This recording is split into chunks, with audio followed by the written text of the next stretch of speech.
disebut sebagai kekayaan alam, sumber daya alam itu akan habis. Dan ya ketika tidak dikelola dengan baik, malah akan bisa menyebabkan bencana alam. Indonesia terletak di kawasan pertemuan, wah ini bencananya ini.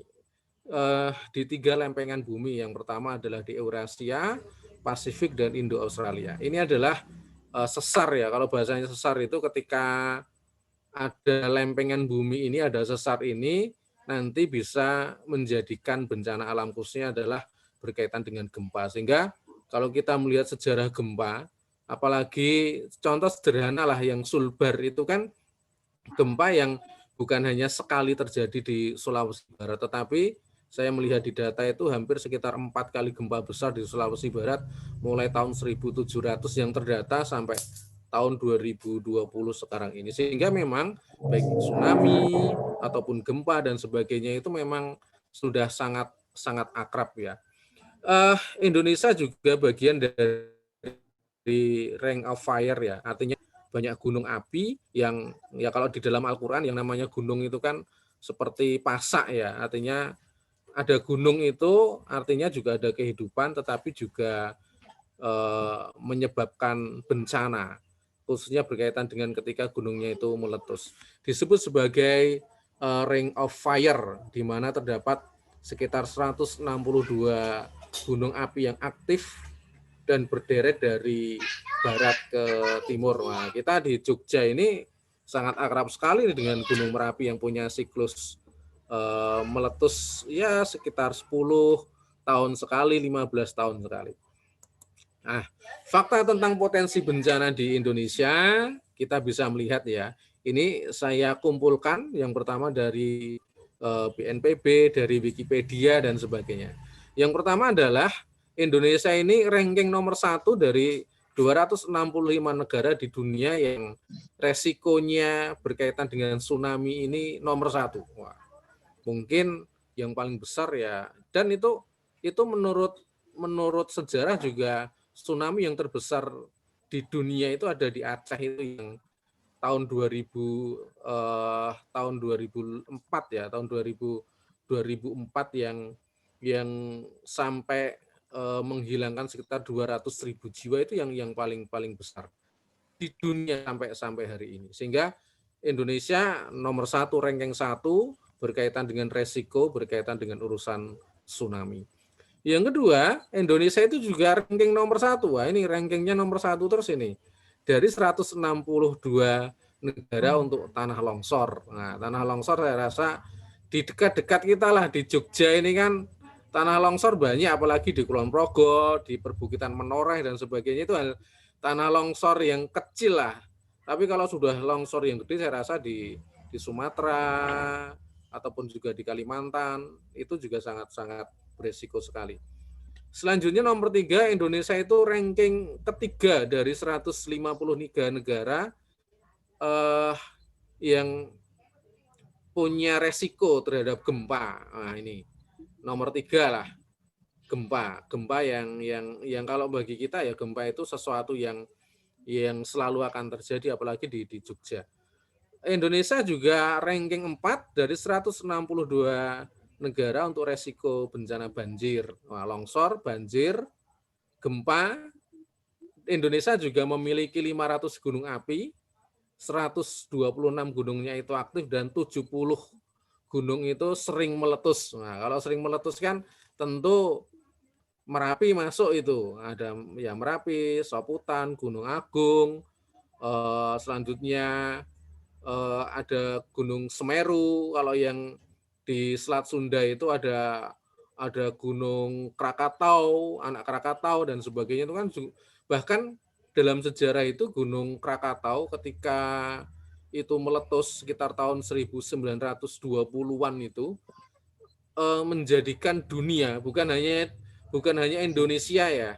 Jadi Gunung Krakatau itu gunung ketika kita mungkin mau dari Jakarta ke Lampung itu kan biasanya ada perjalanan naik kereta, bukan naik kereta, naik kapal itu ya, naik kapal dari Merak ke Bakahuni kalau salah itu kan itu kan kita akan lihat gunung ya. Pernah dulu ada gunung yang sangat besar sekali, namanya adalah Gunung Krakatau. Gunung Krakatau itu tahun tahun 1920-an itu pernah meletus, dan letusannya itu berpengaruh hingga seluruh dunia. Bahkan dalam kisah yang ditulis oleh Suryadi, seorang filolog dari Leiden University, orang Sumatera, itu menulis tentang kisah kisah meletusnya Gunung Krakatau itu. Bahkan selama 3 bulan itu dunia, bukan hanya dunia ya, bahkan Eropa itu siang harinya itu tidak ada, gelap gulita. Karena apa? Karena abu dari Gunung Krakatau yang hampir sekitar 2 bulan itu meletusannya tidak selesai-selesai. Nah, itu sehingga Indonesia itu kalau berkaitan dengan resiko bencana memang sangat sangat tinggi sekali. Ini saya cuplik dari BNPB berkaitan dengan Kemenristek ya, berkaitan dengan bencana. Ini zona pesisir rawan tsunami di Indonesia. Wah, kalau kita bisa melihat hampir seluruh pantai yang ada di Sumatera, Pulau Jawa, sebagian Kalimantan, di Sulawesi itu juga resiko berkaitan dengan tsunami. Begitu juga kalau kita melihat peta risiko bencana gempa bumi ya. Kalau gempa bumi itu memang itu sangat terasa sekali ya. Pasca gempa di Jogja itu kan biasanya saya melihat pasca gempa di Jogja, pasca tsunami Aceh itu sering apa ya, ritme gempa bumi, ritme tsunami itu banyak terjadi di Indonesia. Mungkin kira-kira aja, tapi sebelum itu ya mungkin ada, tapi tidak sebanyak pasca Aceh dan pasca gempa di Jogja. Kita bisa melihat ya di pojok ini kan daerah Sumatera ya, apalagi di Padang itu kan juga sesarnya juga aktif. Kalau di Jawa itu mulai dari Lembang, Jawa Barat sampai Jogja dan sebagainya, itu ya sesar yang sampai hari ini masih aktif. Ketika itu bergerak menjadikan bumi ini ya bumi gonjang-ganjing ya. Karena sebabnya itu. Nah, nanti ya dalam fikih kebencanaan itu akan bicara berkaitan dengan pembagian bencana, baik itu nanti alam, non alam dan sebagainya, nanti sosial dan sebagainya, nanti akan dibahas dalam fikih kebencanaan. Nah, kita bisa melihat yang aktual, gempa di Sulbar ya, yang hari ini ya, sekarang kan tanggal 19, waktu kejadian Jumat 15 Januari tahun 2021 pukul 1 itu memang malam ya, kekuatan magnitudo 6,2 skala Richter, kedalaman 10. Wah, ini kalau sudah baca, ini bukan guru agama ini yang saya hanya membaca aja. Jadi kalau berkaitan dengan kedalaman pemahaman saya rasa juga bukan saya. Saya membacakan data. Kalau kita melihat meninggal hari ini sekitar 75 ya. Kalau data kan masih 34, ada di Mamuju, Majene dan sebagainya. Sejarah gempa di Sulawesi Barat ini saya baca di data itu memang sekitar 4 kali pernah terjadi gempa selama 4 kali.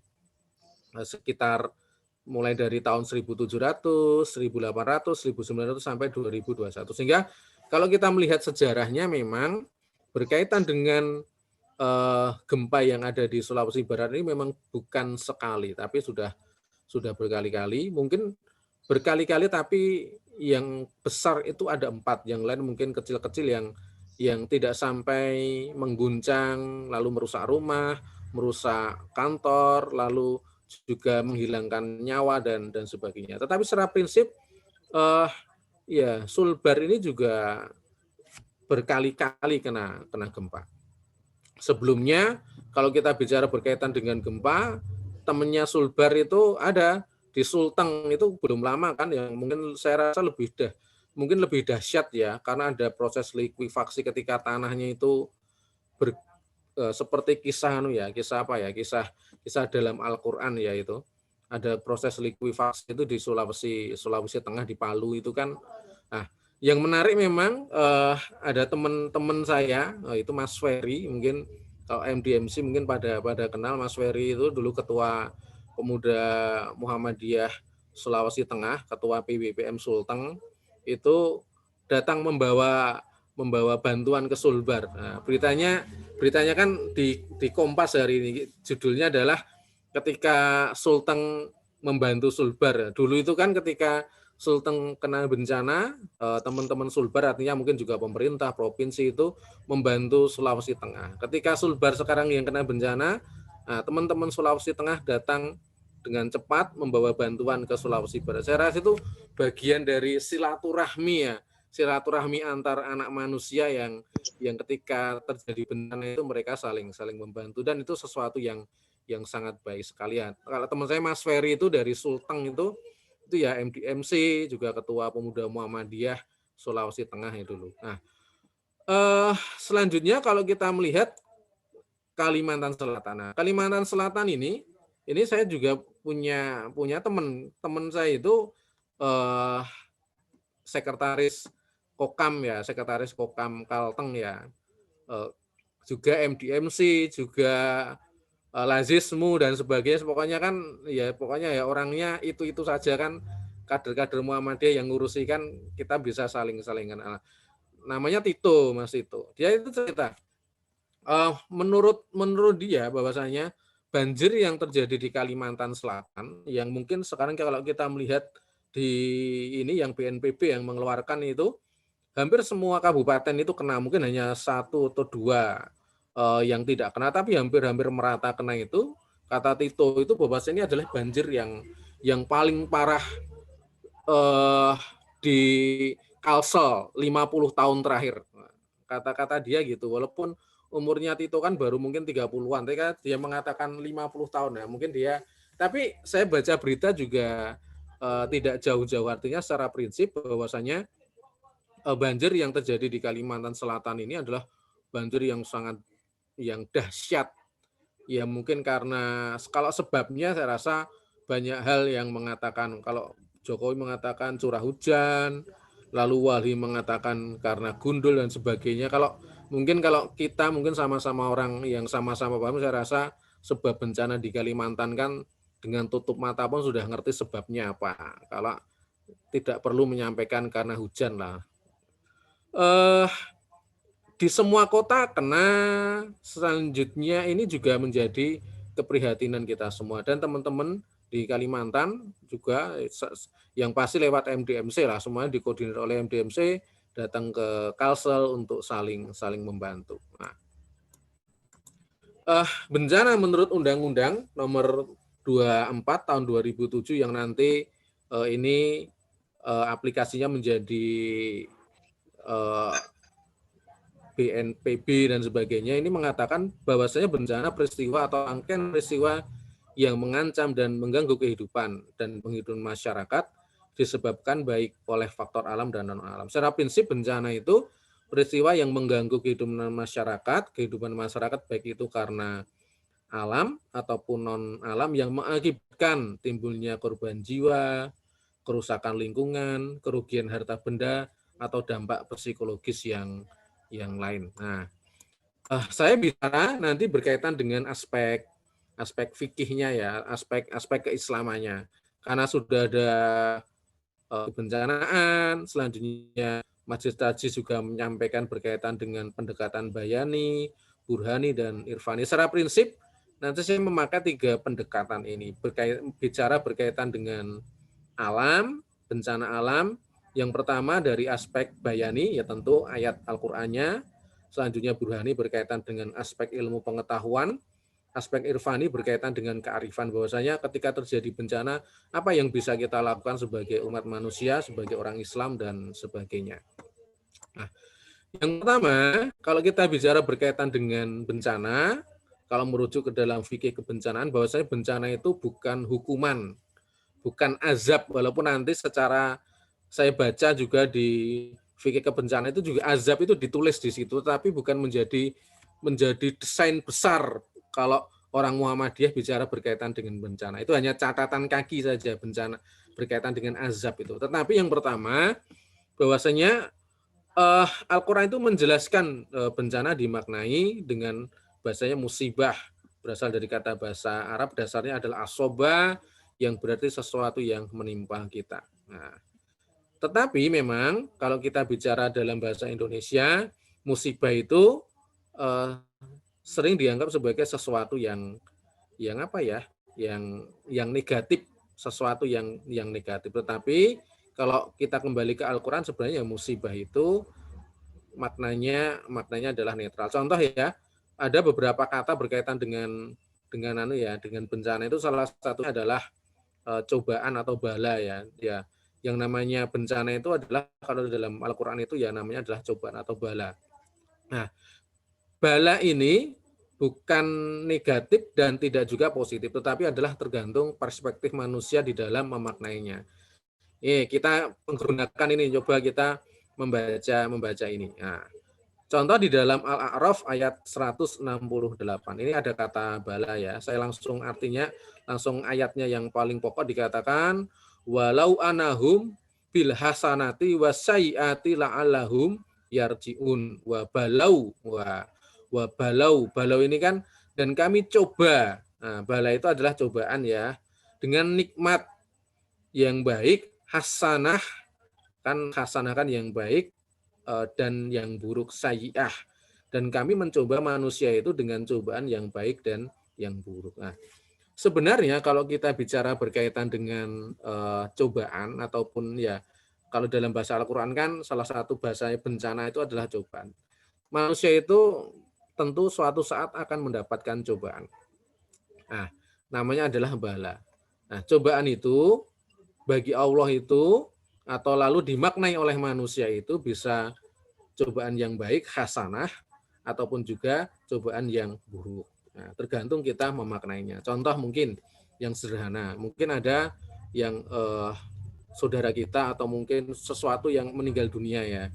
Ada yang mengatakan wah meninggal dunia itu apakah cobaan ataukah yang baik ataupun yang buruk. Tergantung ya memaknai kita. Mungkin suatu saat ada mungkin siapalah saudara dekat kita yang sakit, yang memang kalau dalam bahasanya ilmu keperawatan itu sudah paliatif ya, yang sakitnya sudah tidak bisa sembuh, mungkin kanker dan sebagainya. Biasanya kan kalau sudah di stadium itu kan kita sering mengatakan ya pokoknya semoga dicarikan jalan yang terbaik. Ketika Allah memberikan kematian kepada orang tersebut, biasanya itu ya artinya kan sudah selesai semua kewajiban manusia untuk merawat orang tersebut ya, ataupun orang yang terdekat, jauh dan sebagainya.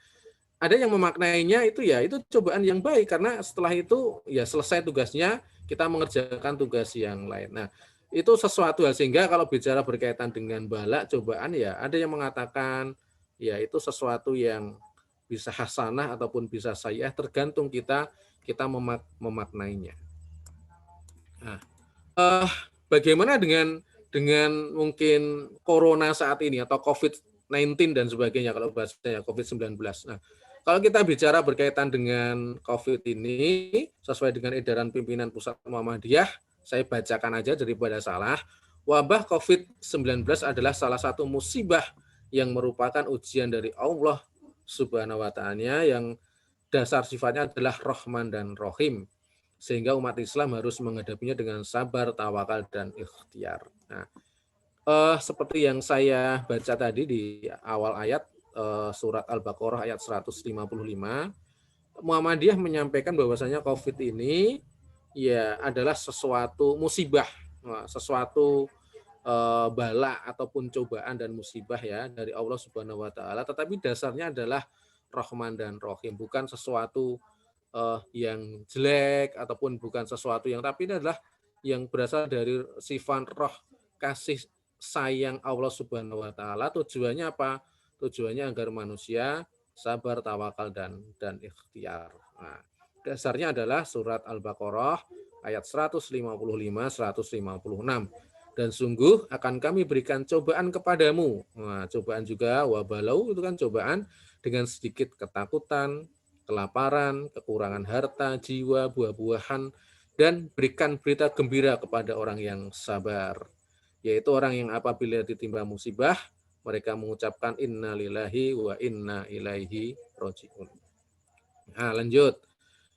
Saya baca dari fikih kebencanaan, bencana dibagi menjadi 3. Yang pertama alam, ya karena peristiwa bisa gunung meletus, gempa bumi, tsunami, banjir, kekeringan, topan, tanah longsor, dan sebagainya. Yang kedua adalah sosial, bisa ya mungkin rangkaian konflik sosial antar komunitas, kelompok teror, dan sebagainya. Ataupun juga non-alam, ya mungkin seperti gagal teknologi, wabah penyakit, dan epidemi. Gagal teknologi juga pernah ya, di Jepang itu ada kisah reaktor nuklir namanya adalah Chernobyl, itu tahun 80-an ya. Ada sebuah kota atau mungkin kecamatan ya, kurang paham ya. Tapi sampai sekarang kalau Bapak Ibu ngeklik di internet, di Google itu Chernobyl gitu, nanti akan ketemu bagaimana kisahnya itu. Jepang itu buat reaktor nuklir di Chernobyl, selanjutnya reaktor nuklirnya itu terjadi kebocoran sehingga menjadikan radiasi di daerah tertentu, mungkin satu kecamatan, satu kota.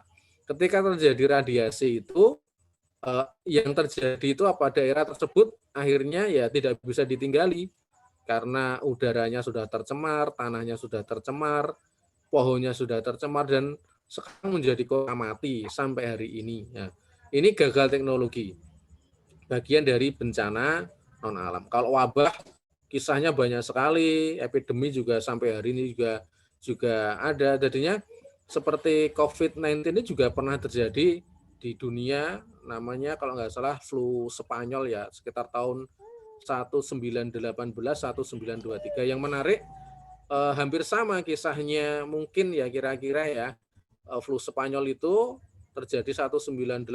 Kalau Bapak Ibu ngeklik di internet, di Google itu juga cari aja flu Spanyol, itu nanti akan ketemu gambar-gambar orang yang pakai masker dan sebagainya, itu ada di situ. Nah, flu Spanyol itu terjadi lalu ketika itu Hindia Belanda ya, karena belum Indonesia kan, 1918 itu, dan menjangkiti penduduk puluhan ribu yang meninggal di Indonesia, di Hindia Belanda.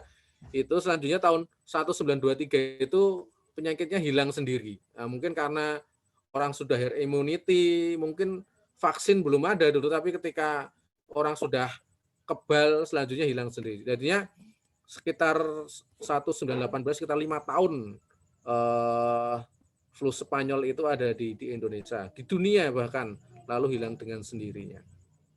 Nah, sebab bencana yang pertama adalah sebab bencana itu karena memang sunatullah ya, jadinya sesuatu yang ditentukan karena memang sudah jamnya. Sunatullah kan sebenarnya kan sesuatu yang mutlak ya, sesuatu yang pasti akan terjadi. Sunatullah kan seperti halnya matahari terbit dari timur lalu keperaduannya ke barat, selanjutnya manusia ini dari kecil, selanjutnya hingga tua meninggal dunia, itu kan sunatullah ya. Nah, begitu juga dengan bencana-bencana, itu sesuatu hal yang sunatullah, yang selalu akan terjadi dan berulang-ulang. Nah, seperti apa aja yang terjadi? Seperti kalau di sini dalam fikih kebencanaan disampaikan, bencana alam itu seperti letusan gunung berapi itu ya sunatullah. Kalau di Jogja, wah kalau secara ekstrim itu, kalau biasanya kan ada yang mengatakan, wow Jogja itu ada gunung Merapi karena maksiat di Jogja makin banyak. Sebenarnya kalau kita bicara berkaitan dengan secara sunatullah, itu ada maksiat dan tidak ada maksiat. Di Yogyakarta itu gunung Merapi itu pasti akan mengeluarkan lahirnya. Ibaratnya ya ibu hamil itu ketika terjadi kehamilan, lalu kan anaknya keluar ya, artinya lahirnya keluar, nanti lama-lama juga akan apa ya, akan hamil lagi, selanjutnya lahirnya akan keluar lagi. Itu siklus sunatullah. Kalau di Jogja kan biasanya ada siklus 10 tahunan, Merapi dan sebagainya. Tsunami, kalau tsunami juga saya pernah baca di Jogja pernah terjadi, tapi memang waktunya sangat panjang sekali, mungkin bisa ratusan tahun sekali. Nah, gempa bumi di Jogja itu, atau di sesar Jogja itu juga sesuatu yang sunatullah akan terjadi. Semua orang juga nggak bisa memastikan, tetapi secara kurun waktu pernah terjadi gempa bumi tahun 1918, 18 berapa dan sebagainya itu sunatullahnya di Jogja. Dan yang terakhir 2006. Kapan terjadinya? Setelah 2006 kita tidak tahu, tetapi biasanya ilmu itu bisa memetakan akan terjadi kira-kira seperti ini dan seperti ini tahun ini dan tahun ini, walaupun tidak bisa memastikan tanggal berapa, tahun berapa, tetapi kira-kira itu bisa. Seperti halnya Gunung Merapi itu juga, diperkirakan ini akan terjadi letusan Gunung Merapi pada ini, biasanya kan sesuai dengan ada penandanya, dan itu yang menandakan sains, bukan jin dan sebagainya. Nah, merupakan bencana yang termasuk kehendak Allah. Bencana alam yang tertulis di atas biasanya merupakan sunatullah atau kejadian yang berasal dari siklus alam. Ya, secara prinsip itu adalah siklus alam. Di semua daerah di Indonesia juga ada yang namanya siklus alam ini, baik berkaitan dengan letusan gunung, ataupun tsunami, gempa bumi, dan sebagainya. Kalau kita melihat ya ini ada dalam dasarnya, yang pertama ada dalam surat, ada beberapa ayat yang di dalam fikih kebencanaan, saya ngutip beberapa saja. Yang pertama dalam surat Al-Hadid ayat 22, tiada suatu bencana pun yang menimpa di bumi dan tidak pula pada dirimu sendiri melainkan tertulis dalam kitab Lauhil Mahfud sebelum kami menciptakannya. Fi kitabim ini kan ini ya, kitab ini kan Lauhil Mahfud ya, fi kitabim min qabli an nabra aha inna dzalika 'alallahi yasir. Nah, sudah tertulis di dalam Lauhil Mahfud. Artinya ya itu siklus saja, pasti akan terjadi. Enggak tahu kapan, tapi biasanya orang sudah bisa memprediksi. Oke, kita lanjutkan. Yang kedua adalah karena ulah manusia. Nah, yang pertama tadi sunatullah, yang kedua adalah ulah manusia. Ada hubungan antara tingkah laku manusia dengan bencana yang terjadi. Bencana yang ada hubungannya dengan tingkah laku manusia bisa berupa bencana alam seperti banjir. Di Kalimantan Selatan itu ya kalau menurut saya ya karena ulah manusia, bukan hanya karena hujan itu jelas pengaruh, tetapi berkaitan dengan karena pembabatan hutan, karena alamnya digunduli dan sebagainya, itu menurut saya faktor yang terbesar. Kebakaran alam, kebakaran hutan juga karena ulah manusia. Tanah longsor juga sebagian karena ulah manusia, hutan digunduli dan sebagainya. Sosial, perang itu juga ulah manusia. Kalau nggak ada manusia, masa jin yang membuat perang, kan nggak mungkin lah. Ataupun juga non alam, gagal teknologi seperti saya sampaikan tadi, Chernobyl sebagainya, itu karena gagal teknologi ya. Kalau kita kembali ditanya berkaitan lah itu gimana kalau COVID-19 itu karena ulah manusia atau karena sunatullah? Nah, itu sulit menjawabnya juga karena pada akhirnya orang seringan ya. Kalau saya juga belum berani menjawab, karena biasa. Tapi yang pasti orang Muhammadiyah kan tidak mengikuti teori konspirasi ya. Tetapi memang kalau berkaitan dengan COVID itu karena ulah manusia ataupun karena sunatullah, saya rasa juga saya belum berani menjawabnya. Dasarnya banyak ya. Yang paling sering disampaikan adalah surat Ar-Rum ayat 41 ya, kalau berkaitan dengan bencana karena ulah manusia. Zuharul fasadu fil bari wal bahri bima kasabat aidinas liyudikohum ba'dalladzi amilu la'alahum yarji'un. Telah nampak kerusakan di darat dan di laut disebabkan karena perbuatan tangan dari manusia, supaya Allah merasakan kepada mereka sebahagian dari akibat perbuatan mereka agar mereka kembali ke jalan yang benar. Nah, ini ayat yang mendasari berkaitan dengan karena ulah dari manusia. Manusia menebang hutan, manusia menghancurkan alam dan sebagainya ya karena bisa melihat ini.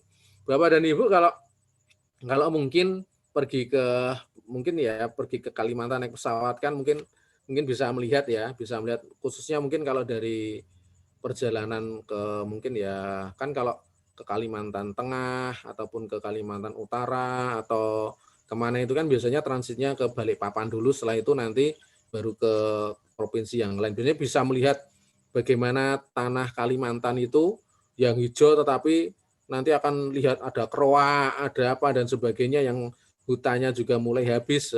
Saya rasa itu juga merupakan tanda-tanda bagaimana kerusakan alam itu terjadi di sana, dan sesuatu yang fakta, bukan sesuatu yang fiksi.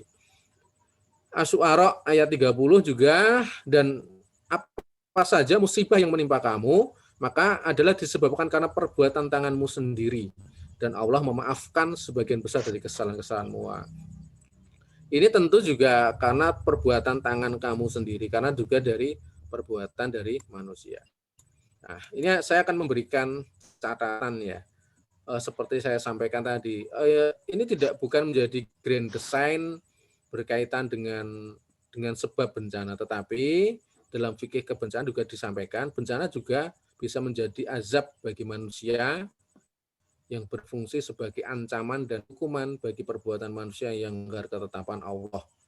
Peristiwa yang termasuk kategori azab bisa peristiwa alam ataupun peristiwa sosial yang dahsyat yang menyebabkan kerugian yang besar. Nah, fungsi dari azab adalah agar manusia kembali kepada ketetapan Allah Subhanahu wa taala. Bisa juga bencana alam ataupun yang disebabkan oleh manusia, banjir ataupun bagaimana, itu juga karena apa? Karena manusia sudah tidak mengindahkan perintah Allah Subhanahu wa taala. Tetapi seperti saya sampaikan tadi, ini bukan menjadi grand design, tetapi tetap fikih kebencanaan memasukkan berkaitan dengan azab ini sebagai bagian dari peringatan kepada manusia.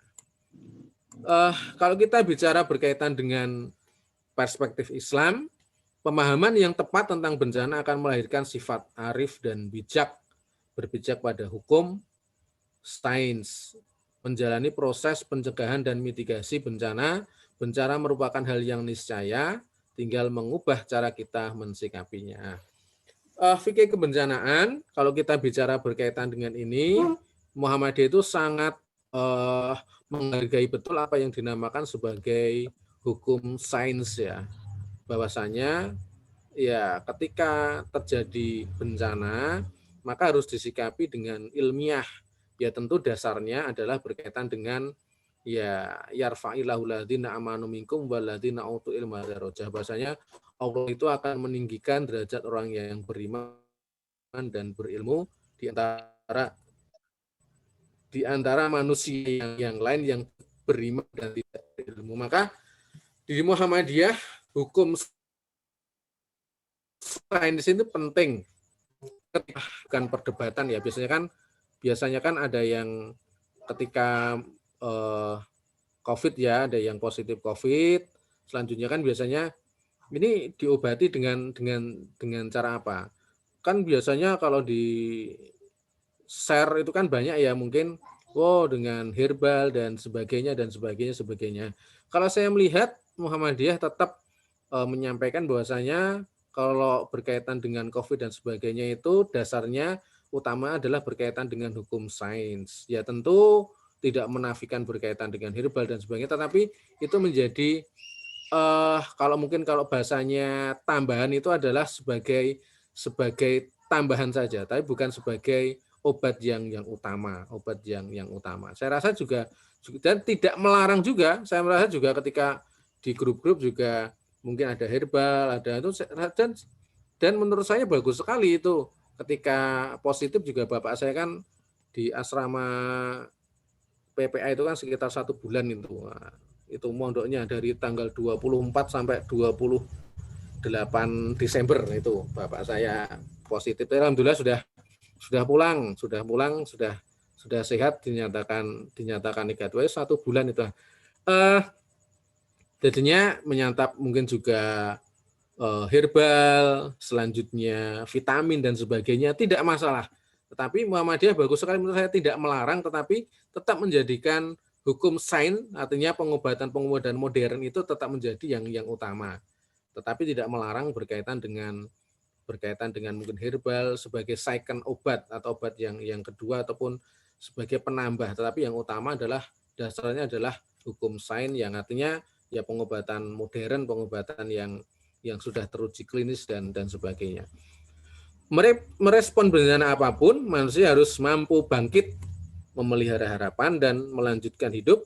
Masyarakat yang tidak terkena bencana punya kewajiban membantu pemenuhan hak korban bencana dan memulihkan keadaan secara bermartabat. Nah, secara prinsip, kalau kita melihat di sini, ya mulai dari mungkin kalau dalam bahasanya kebencanaan ada mungkin nanti ada mitigasi atau keadaan darurat dan sebagainya. Ya, yang tidak terkena bencana itu membantu dengan semaksimal mungkin. Kalau di Muhammadiyah saya rasa sudah ada lembaganya dan itu sangat efektif sekali berkaitan dengan membantu ketika berkaitan dengan urusan kebencanaan. Oke, yang terakhir, bagaimana kita memandang bencana? Secara teologi atau secara Islam, secara agama, Al-Quran mengajarkan bahwa Allah Subhanahu wa Ta'ala itu bersifat Rahman dan Rahim.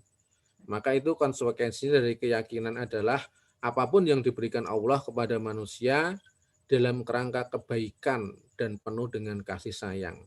Bencana yang terjadi sebagai media introspeksi bagi seluruh perbuatan manusia yang mendatangkan peristiwa merugikan bagi manusia itu sendiri. Ya. Secara hikmahnya atau secara irfaninya, bahwasanya Islam memandang bahwasanya ketika terjadi bencana itu bagian dari Rahman dan Rahimnya. Walaupun ada catatan azab itu bagian dari itu, tetapi bukan sebagai grand design.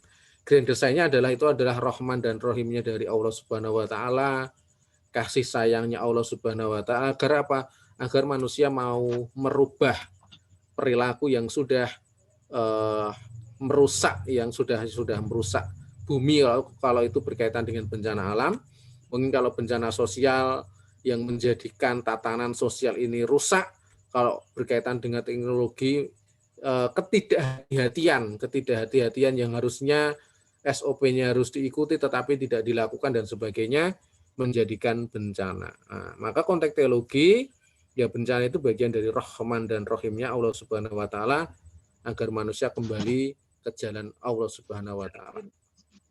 Yang kedua adalah dalam konteks sosial atau sosiologis, kita dapat memahami bencana dari perspektif manusia sebagai khalifatullah atau pengelola alam. Manusia sebagai pengelola alam, pengelola bumi harus mempunyai tugas penting dalam menjaga kelestarian alam, tidak melakukan kerusakan, menjaga harmoni, dan menjadikan alam sebagai sarana mendekatkan diri kepada Allah Subhanahu wa Ta'ala. Nah, sehingga kalau kita melihat ya, bicara berkaitan dengan bencana dalam perspektif Islam, dalam konteks agama ataupun dalam konteks sosial itu, sebenarnya manusia ini sudah diberikan oleh Allah Subhanahu wa Ta'ala alam yang sangat indah sekali, apalagi di Indonesia ini, tetapi seringkali yang terjadi alam yang harusnya itu kita kelola dengan baik, tidak dikelola dengan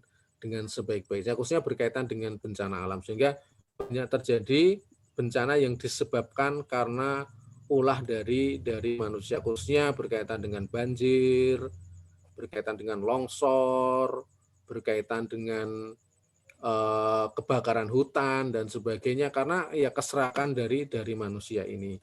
Yang terjadi juga yang menjadi masalah adalah kalau di Indonesia atau di negara kita ini sekarang adalah penegakan hukum yang tidak bisa menjalankan dengan sebaik-baiknya.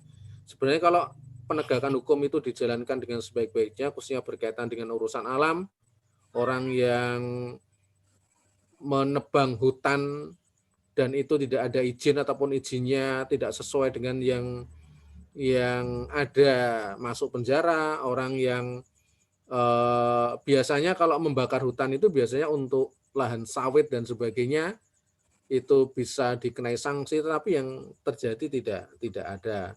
Ya akhirnya apa, keseimbangan alam itu tidak menjadi seimbang, dan yang kedua adalah yang terjadi adalah kerusakan alam. Sehingga ya akhirnya bencana-bencana itu datang ke dalam diri kita, ke orang-orang kecil, sedangkan orang-orang besar yang merusak itu tidak terkena, tetapi orang-orang kecil, orang biasa kaum mustad'afin. Nah, kalau dalam bahasa orang Muhammadiyah kaum mustad'afin, orang yang terpinggirkan secara sosial, itu yang terkena dampaknya.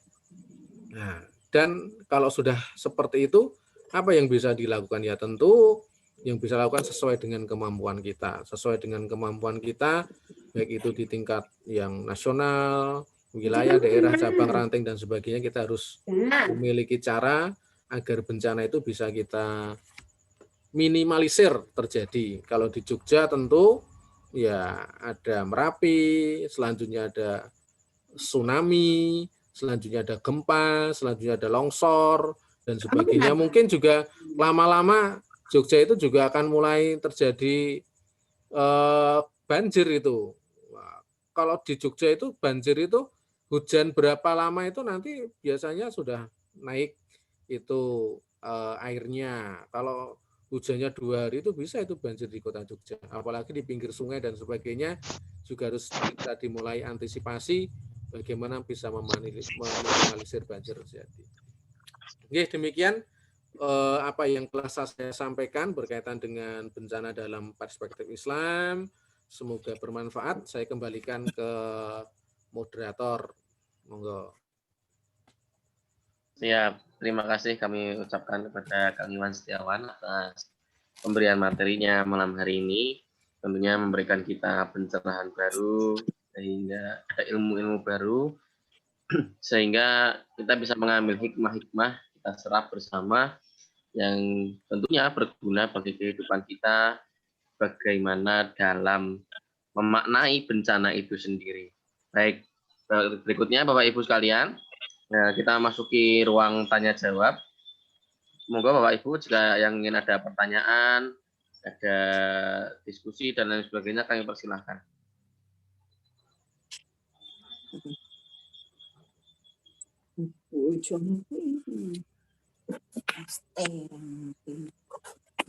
Kami persilahkan Bapak Ibu. Yang ada pertanyaan dan ingin berdiskusi, kami persilahkan.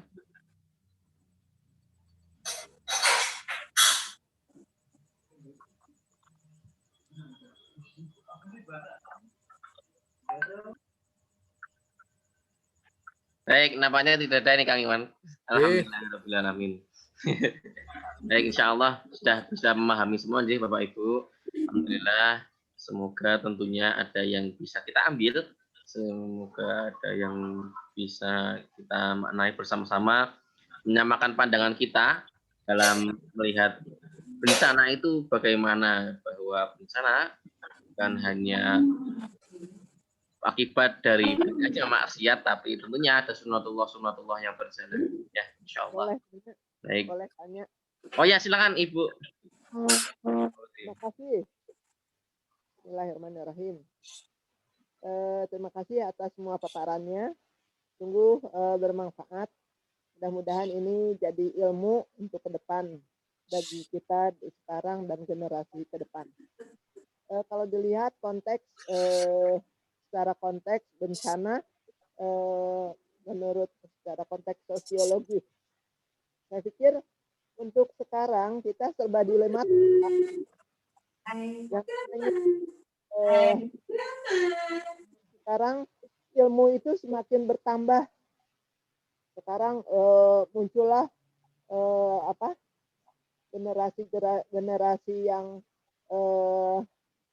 intelektualitasnya tinggi, menggunakan serba elektro dan sebagainya.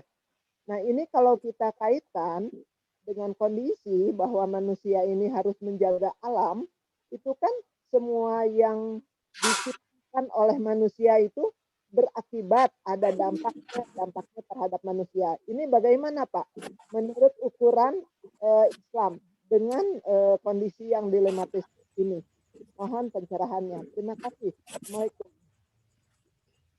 Waalaikumsalam warahmatullahi wabarakatuh. Baik, kami persilakan pada Kang Iwan mungkin. Yes, singkat aja. Memang ya sekarang ini teknologi itu menjadi sesuatu hal yang sangat penting sekali ya.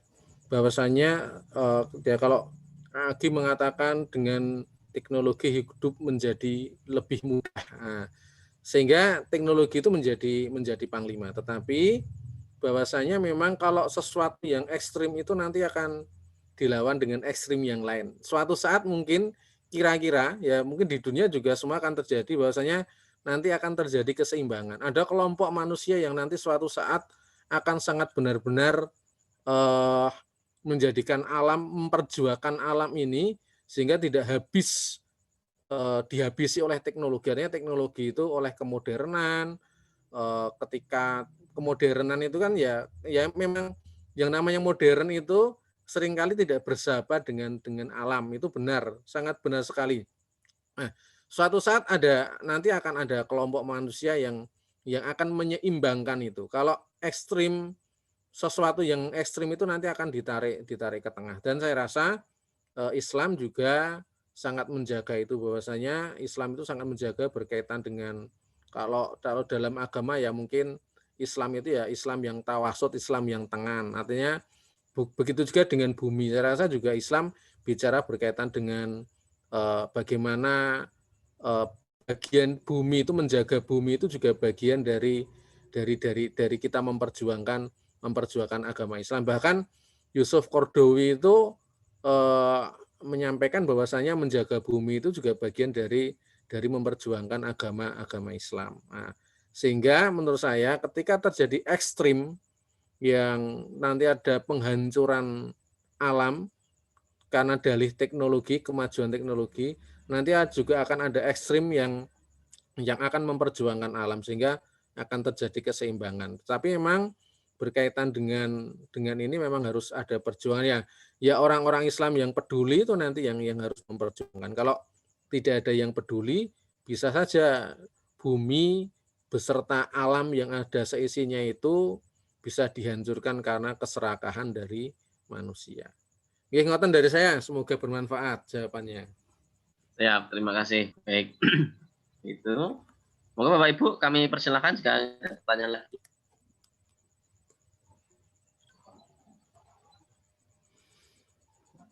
Oke, tidak ada, Nje. Baik.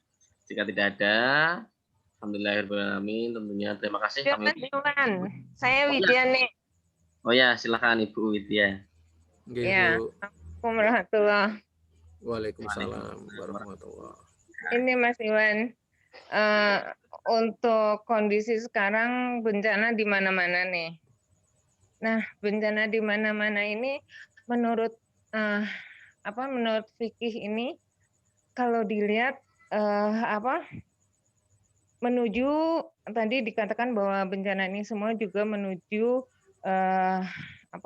menuju menyeimbangkan. Jadi bumi ini alam ini menyeimbangkan kondisi yang ada sekarang. Tapi kalau dilihat kayaknya begitu banyak korban yang menelan begitu banyak korban, itu bagaimana kita bisa memandangnya, melihat bahwa ini tuh bukan sesuatu yang yang begitu tragisnya sehingga kadang-kadang kita melihatnya kok kejam banget gitu. Nah itu bagaimana kita menyikapinya, bagaimana pula juga kita berpikir mengembalikan orang-orang yang terkena dampak bencana itu kembali bahwa ini adalah suatu rahmat, bahwa ini adalah suatu rahman rahimnya Allah gitu. Gitu ya. Ya, oke. Terima kasih Mas Iwan. Terima kasih. Ya, kalau kita kembali ke dalam fikih kebencanaan memang ini bukan sesuatu seperti saya sampaikan tadi, ini adalah bagian dari Rahman dan Rahimnya. Yang kedua adalah bagian dari sapaan Allah pada manusia agar dia kembali kepada jalan yang benar. Dengan catatan bahwasanya ini adalah bagian dari azab Allah Subhanahu wa Ta'ala kepada manusia yang sudah membuat kerusakan di muka bumi ini.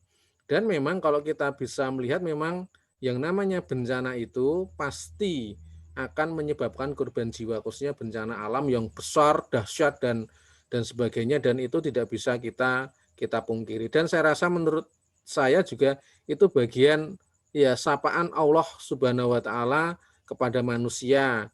Dan kalau kembali lagi bahwasanya ketika terjadi bencana itu memang manusia akan memahaminya secara sayyi'ah ataupun hasanah, itu sesuatu cobaan yang baik ataupun juga cobaan yang buruk, dan itu memang kembali kepada manusia. Kalau manusia menyampaikan bahwa ini cobaan yang buruk itu ataupun juga syai'ah, dan itu juga tidak masalah karena itu juga pilihan dari Allah Subhanahu wa taala. Kalau dan sama-sama baik itu baik dan buruk, maka ya ketika terjadi bencana ini manusia itu harus kembali kepada yang sudah disunnahkan oleh Allah Subhanahu wa taala, khususnya kalau berkaitan dengan alam, adalah menjaga alam ini. Dan memang tidak mudah, yang dilawan perusak alam itu bukan satu dua orang yang tidak berkuasa. Kalau di Indonesia yang dilawan itu ya mungkin kalau bahasanya sekarang oligarki ya, orang-orang yang punya kekuasaan baik ekonomi ataupun politik. Dan itu ya bagian dari perjuangan. Dan saya rasa juga bagian dari perjuangan Muhammadiyah. Gitu yang bisa saya jawab, mungkin kurang meyakinkan. Baik, terima kasih. Itu nggih, Ibu. Selanjutnya mungkin masih ada waktu. Monggo, silahkan. Ya, ini Mas Iwan sedikit aja. Oke. Apakah mungkin kita ini dalam kondisi kayak gini tuh akan balik lagi ke posisi nol? Maksud saya di mana kan misalnya kan sistem pendidikan, kemudian kita kekurangan atau tidak sosialisasi kehidupan sosial kita untuk berinteraksi juga sekarang menjadi kayaknya udah menjadi sangat-sangat lemah gitu, karena akhirnya kita menjadi mengkristal misalnya kan, akhirnya kita di rumah itu ada suami, ada anak, ya udah segitu-segitu aja gitu. Sehingga kita dengan tetangga pun kurang interaksinya. Sehingga kalau dilihat kayaknya pendidikan dalam rumah, kemudian kehidupan sosial hanya dalam rumah. Nah itu gimana gitu. Kemudian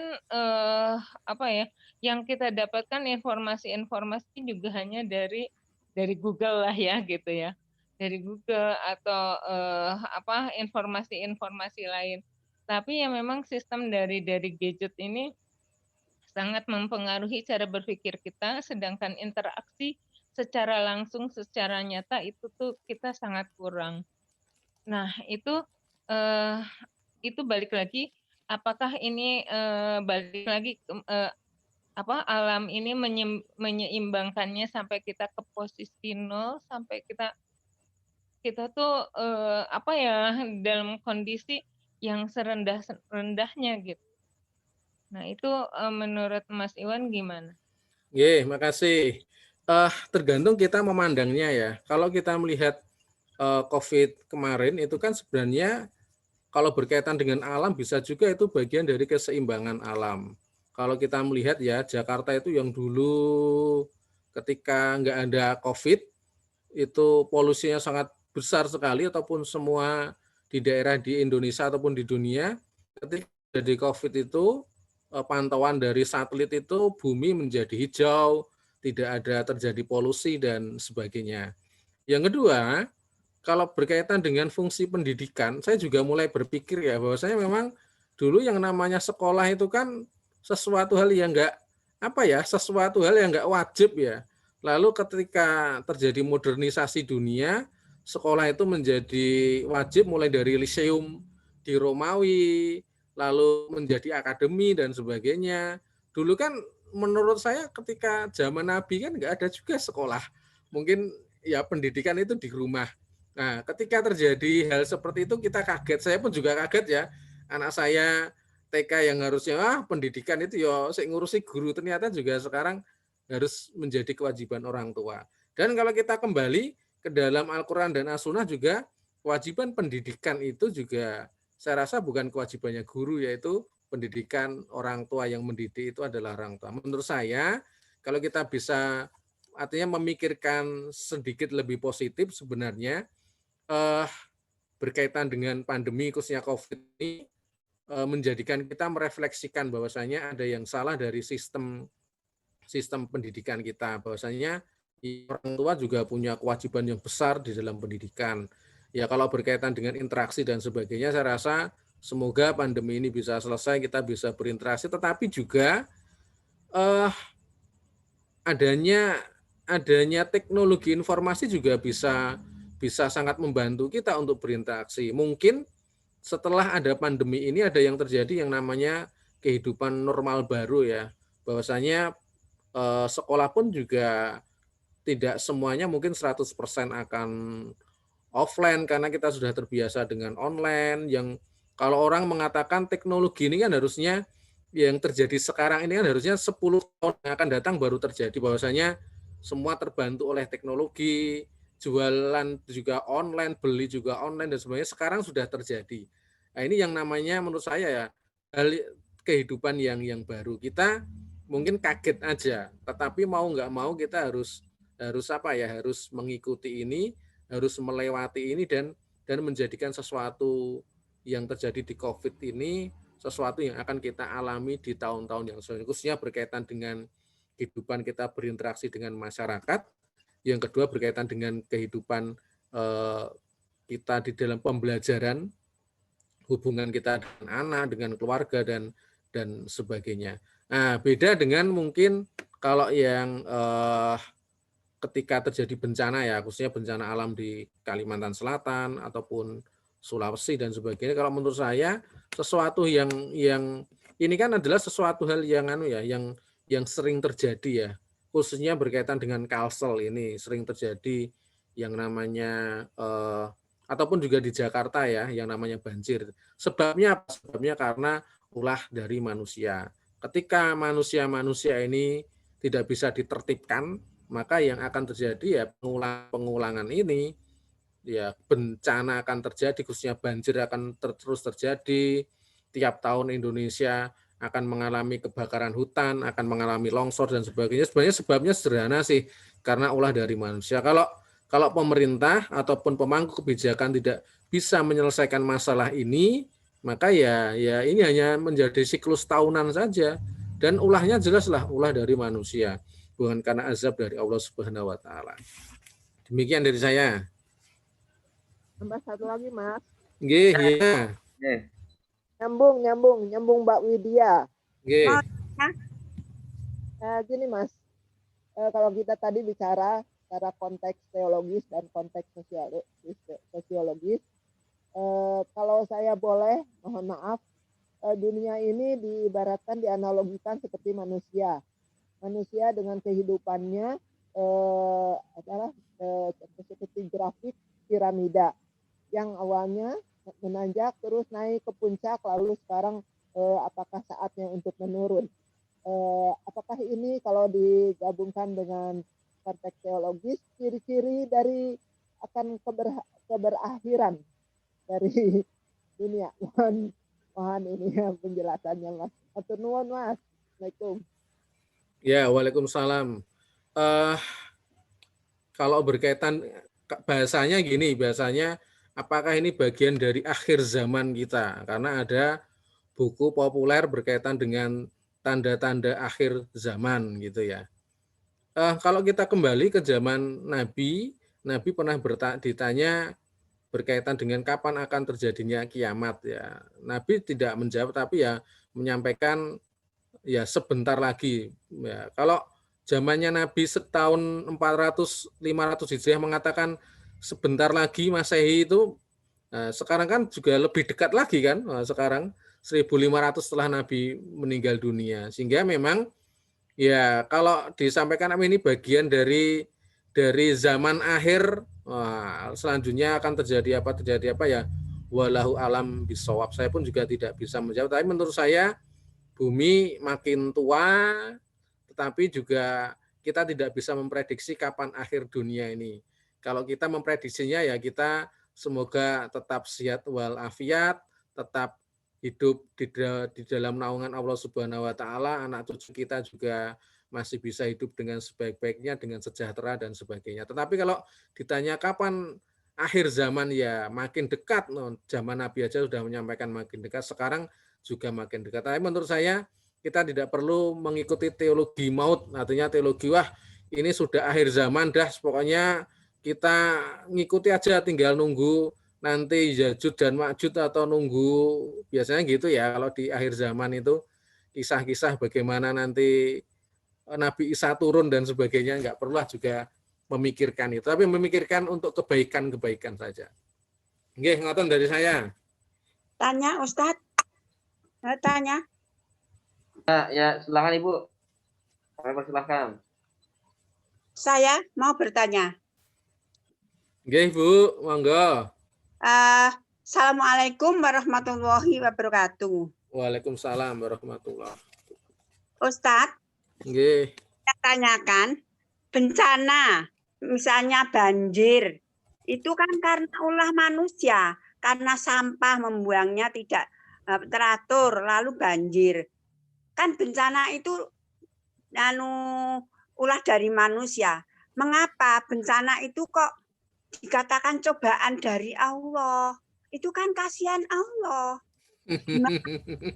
Gitu ya. Saya itu kok bingung toh. Wong itu ulah manusia kok dikatakan itu cobaan dari Allah gitu. Assalamualaikum warahmatullahi wabarakatuh. Nggih, waalaikumsalam warahmatullahi wabarakatuh. Nggih, matur Ibu, dan cobaan itu ada yang baik, ada yang buruk ya, ada hasanah dan ada yang sayyi'ah. Tapi benar Ibu bahwasanya kalau banjir, tanah longsor, selanjutnya kebakaran hutan dan sebagainya itu karena memang ulah dari manusia. Yang paling sederhana kalau banjir mungkin karena sampah dan sebagainya. Tetapi juga ada bencana yang memang sudah sunatullah Ibu, bencana yang manusia nggak berbuat dan tidak berbuat zina pun juga akan terjadi, seperti gunung meletus ataupun juga terjadi tsunami ataupun juga gempa bumi dan sebagainya. Tetapi memang benar bahwasanya kalau seperti bencana alam seperti di Kalimantan Selatan dan sebagainya itu karena ulah manusia. Tapi kalau berkaitan dengan cobaan, memang cobaan itu ada yang baik dan ada yang buruk, tinggal manusia memaknainya. Ngoten, Bu. Terima kasih Ustadz. Nggih. Baik. Kami ucapkan terima kasih kepada Kang Iwan atas pemaparan materinya. Kami tentunya banyak sekali pertanyaan-pertanyaan yang mungkin Bapak Ibu tidak bisa menanyakan kembali karena keterbatasan waktu yang kami sediakan. Kami mengucapkan terima kasih sekali lagi. Tentunya hari ini kita mendapat sebuah materi baru tentang kebencanaan, bagaimana kita harus bijak menyikapi bencana tersebut. Bahwa hukum kausalitas sebab akibat itu tetap ada, namun kembali lagi ada campur tangan Allah dalam setiap kejadian yang kita harus ambil hikmahnya bersama-sama. Baik, kami ucapkan terima kasih kepada Kang Iwan Setiawan atas pemberian materinya malam hari ini. Kami ucapkan terima kasih kepada seluruh pimpinan wilayah Muhammadiyah Daerah Istimewa Yogyakarta, kepada seluruh jajaran MCCC, PWM Daerah Istimewa Yogyakarta, kepada seluruh dokter dan tenaga kesehatan, kepada seluruh pengelola, tenaga medis, bahkan santri di pesantren Covid Muhammadiyah Daerah Istimewa Yogyakarta, dan kepada seluruh Bapak Ibu yang telah bergabung di kajian Muhammadiyah with you malam hari ini dari manapun Anda berada. Kami ucapkan terima kasih yang sebanyak-banyaknya telah mengikuti kajian Muhammadiyah with you hingga malam hari ini. Mari kita akhiri kajian malam hari ini dengan mengucapkan hamdalah secara bersama-sama. Alhamdulillahirabbil alamin.